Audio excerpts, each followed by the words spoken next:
Hello students, कैसे हैं आप सभी। एक बार फिर से केमिस्ट्री की इस क्लास में आपका स्वागत है। बच्चों, आज हम जो देखने जा रहे हैं स्टेट ऑफ मैटर का नया टॉपिक गै-लुसैक्स लॉ, ठीक है ना बच्चों। गै-लुसैक्स लॉ देखने जा रहे हैं। इसमें जो कंडीशन है वो क्या है, at constant volume the pressure of the fix amount of gas is directly proportional to its temperature. Gay Lussac ने ये कहा है कि वॉल्यूम को कांस्टेंट करके, अगर वॉल्यूम को कांस्टेंट कर दिया जाता है तो the pressure of the fix amount of gas is directly proportional to its temperature. तो प्रेशर किसके बराबर हो जाता है, किसके डायरेक्टली प्रोपोर्शनल हो जाता है, टेम्परेचर के डायरेक्टली प्रोपोर्शनल हो जाता है। अब बच्चों यहाँ से प्रोपोर्शनल के साइन को हटा देते हैं और कांस्टेंट ले आते हैं K3, ठीक है ना। अब K3 इक्वल टू मैं क्या लिख सकता हूँ, P1 अपॉन T लिख सकता, P अपॉन T लिख सकता हूँ, इक्वल टू K3 लिखा जा सकता है, ठीक है ना बच्चों। K3 क्या है, एक कांस्टेंट है, ठीक है ना बच्चों।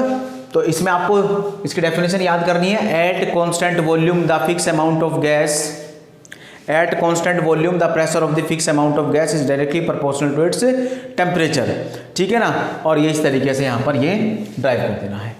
अब बच्चों ये तो आपको पता होगा कि टेम्परेचर को अगर डिग्री सेल्सियस से केल्विन में चेंज करना है तो कितना ऐड कर देते हैं, 273.15 ऐड कर देते हैं। तो किस में कन्वर्ट हो जाएगा, ये टेम्परेचर किस में कन्वर्ट हो जाएगा, केल्विन में कन्वर्ट हो जाएगा, ठीक है ना। तो ये बात आप ध्यान रखना है। अब यहाँ पर हम इन दोनों के बीच में प्लॉटिंग कर लेते हैं, ठीक है। इन दोनों के बीच में क्या कर लेते हैं, प्लॉटिंग करते हैं। तो इसी स्टेटमेंट को देखना है तो आइसोकोर यहाँ पर नेक्स्ट हेडिंग होगी।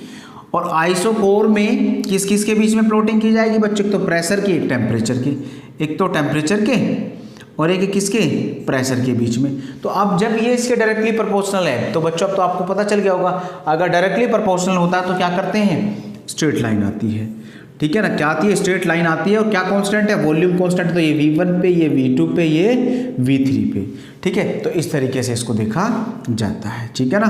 तो ये बात आप ध्यान रखेंगे, ठीक है ना। इसके बाद जो नेक्स्ट हेडिंग आती है बच्चों, उसका नाम है अवोगाड्रो लॉ। ये भी इंपॉर्टेंट है, ठीक है। अवोगाड्रो ये कोई ज़्यादा खास नहीं था, गै-लुसैक्स नहीं ज़्यादा पूछा जाता है, इसके ऊपर न्यूमेरिकल भी ऐसे कुछ खास नहीं है। अवोगाड्रो लॉ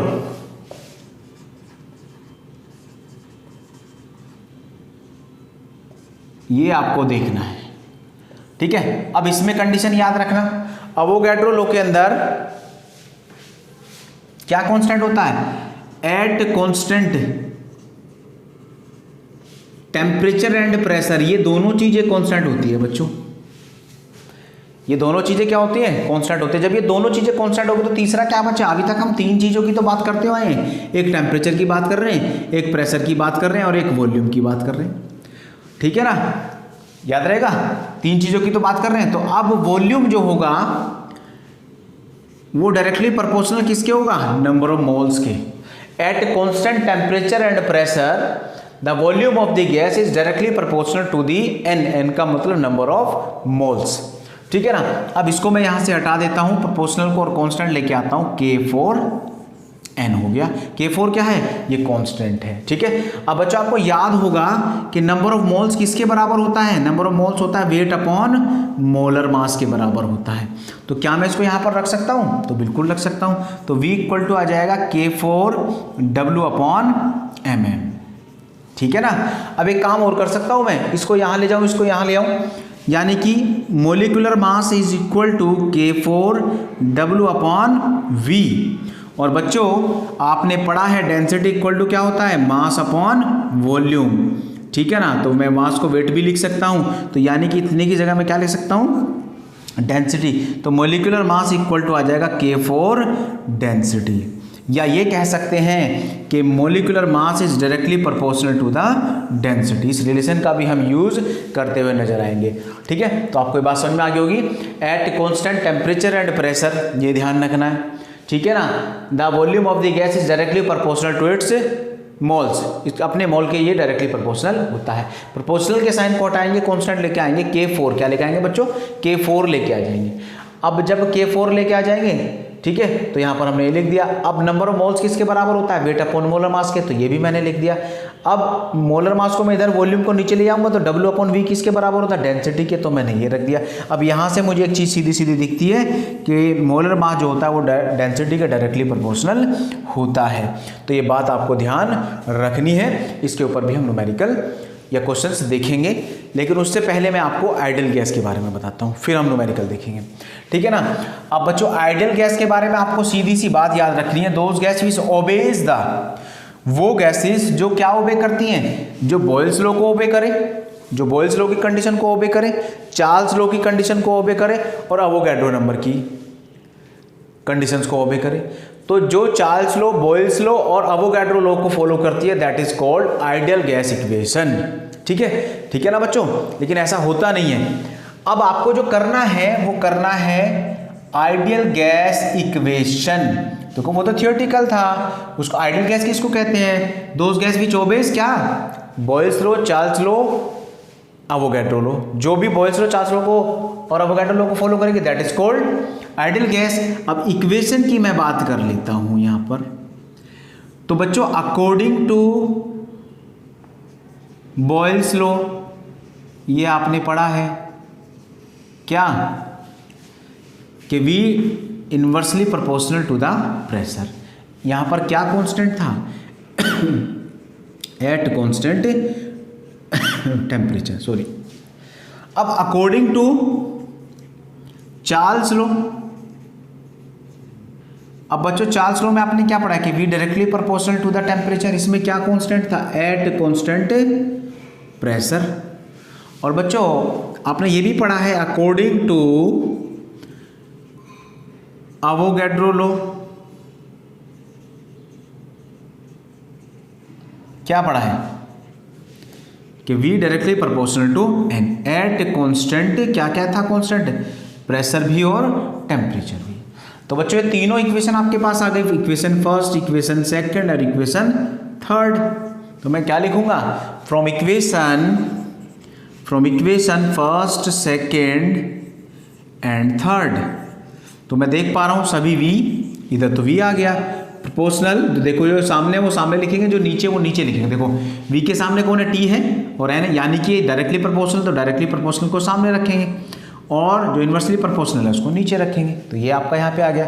अब बच्चों प्रोपोर्शनल के साइन को तो हमें रिमूव करना ही पड़ेगा, तो V यहाँ पर जो प्रोपोर्शनल कांस्टेंट आता है वो आता है R, तो nRT अपॉन P, ठीक है। या मैं इसको क्या लिख सकता हूँ, PV equal to nRT, that is called ideal gas equation.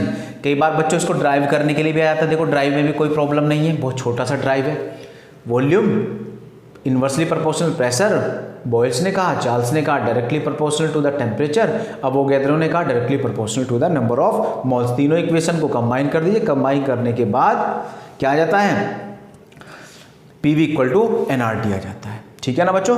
ये बात आप सभी समझ गए होंगे, इसमें कोई दिक्कत नहीं होगी। अभी इसको मैं थोड़ा सा और इंप्रूव कर सकता हूं। अब देखो बच्चों n बराबर क्या होता है, अभी पढ़ा आपने वेट अपॉन मोलर मास, तो मैं रख सकते ये वाला फॉर्मूला बना सकता हूं, तो PV इक्वल टू क्या आ जाएगा, weight upon molar mass RT आ जाएगा, ऐसे भी तो लिखा जा सकता है। और बच्चों मैं इसको ऐसे भी तो लिख सकता हूँ कि V को नीचे ले जाऊँ, तो V को नीचे ले जाऊँगा तो क्या आ जाएगा, N अपॉन V आ जाएगा। तो कंसंट्रेशन यानी कि मोलरिटी किसके बराबर होती है, N अपॉन V के बराबर होती है, ये भी आपको ध्यान रखना है, ये भी आपने फर्स्ट चैप्टर में पढ़ा है। तो जब N अपॉन V के बराबर कंसंट्रेशन आ जाएगा तो मैं क्या लिख सकता हूँ, P इक्वल टू CRT भी तो लिख सकता हूँ, तो एक फॉर्मूला आपका ये भी बना, ठीक है। देखो मैंने क्या किया, इस V को मैं नीचे लेके गया, तो जब V नीचे लेके गया तो N अपॉन V आ गया, और N अपॉन V की जगह मैंने क्या रख दिया, यहाँ पर C रख दिया, तो P इक्वल टू क्या होता है, CRT भी पॉसिबल है। ये तो अलग अलग फॉर्म्स हैं, ठीक है, आप इसको बना सकते हैं, कोई दिक्कत नहीं है। देखो इस फॉर्म से एक फॉर्म और बना जा सकते हैं, ये क्या है, ये वेट और ये वॉल्यूम है, यानी कि वेट अपॉन वॉल्यूम किसके बराबर होता है, डेंसिटी के बराबर होता है, नहीं होता, यानी कि मैं क्या लिख सकता हूँ, PdRT अपॉन M। ये भी बन सकता है कब, जब मैं डेंसिटी इक्वल टू क्या रख दूँ, मास अपॉन वॉल्यूम रख देता हूँ, ठीक है ना। इन दोनों को जोड़ के मैंने मास अपॉन वॉल्यूम बना दिया, ठीक है। किसको, W अपॉन V, ये नीचे चला जाएगा ना, तो इसको करके मैंने क्या कर दिया, डेंसिटी में कन्वर्ट कर दिया। अब PdRT अपॉन मोलर मास नीचे है, mm को m लिख लो या मोलर मास लिख लो, ठीक है, ये ध्यान रखना है आपको, ठीक है। तो इस तरीके से इसको ड्राइव किया जा सकता है।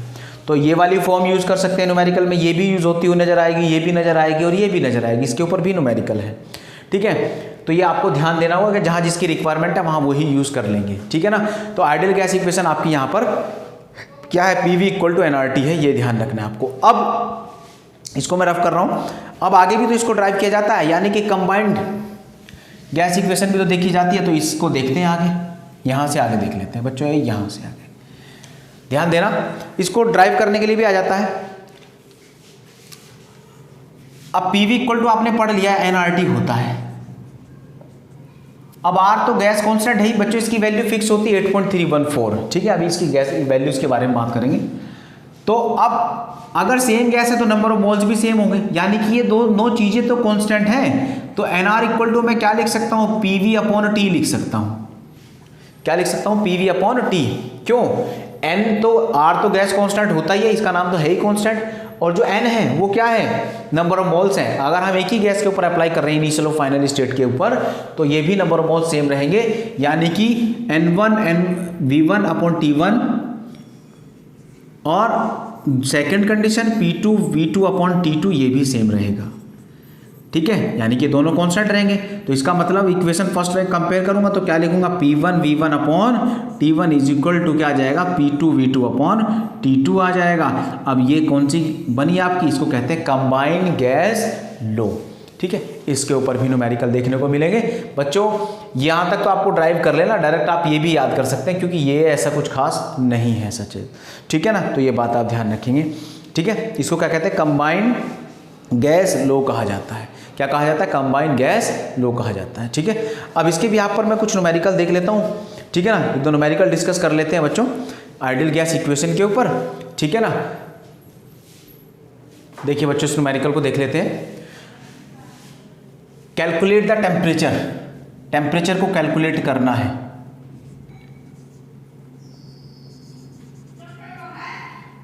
नंबर ऑफ मोल्स दिया हुआ है 4 मोल्स दिया हुआ है। A gas occupy 5 dm cube, बच्चों वॉल्यूम दे दिया है 5 dm क्यूब, और आगे इसने कहा बार, प्रेशर इक्वल टू कितना दिया है, 3.32 बार दिया हुआ है। तो ये बात आप ध्यान रखेंगे। ठीक है ना। अब बच्चों R की वैल्यू दे रखी है 0.083, देखो ये बार में दी हुई है, क्योंकि हमें यहाँ पे बार वाली टर्म यूज कर रहे हैं। अगर ये पास्कल में होती तो पी R इक्वल टू क्या होता है, 8.314 pascal metre cube kelvin inverse mole inverse. तो बच्चों ये R की वैल्यूज को आप याद कर लेंगे। ठीक है, और चेंज करने की बजाय हम इन्हें डायरेक्ट याद कर लेंगे। जो पास्कल में अगर यहाँ प्रेशर होता तो पास्कल वाली यूनिट रख देते, और अगर बार वाला है तो बार में रख देंगे। वैसे बार का सबसे ज़्यादा यूनिट यूज़ की जाती है। ठीक है, तो ये आप ध्यान रखेंगे, ये किस में, ये पास्कल में है, और ये किस में, ये बार में है। ठीक है, तो ये ध्यान रखेंगे आप। तो अब R की वैल्यू आपको दे रखी है, हमारे पास फॉर्मूला क्या है, PV इक्वल टू क्या होता है बच्चों, nRT होता है नहीं होता, PV इक्वल टू क्या होता है, nRT होता है। अब हमें फाइंड क्या करना है, टेम्परेचर फाइंड करना है, तो T इक्वल टू क्या आ जाएगा, PV अपॉन NR आ जाएगा। P कितना दिया हुआ है आपका, 3.32 दिया हुआ है, V कितना दिया हुआ है, 5 दिया हुआ है, और N कितना दिया हुआ है, 4, और R की वैल्यू कितनी, 0.083, ये R की वैल्यू है। ठीक है ना बच्चों, तो यहाँ से आप टेम्परेचर को कैलकुलेट कर सकते हैं। जब आप यहाँ से टेम्परेचर को कैलकुलेट करेंगे तो ये कितने के बराबर आएगा, अप्रॉक्स 550 के बराबर आ जाएगा। तो यहाँ से क्या आएगा, 50 केल्विन आ जाएगा।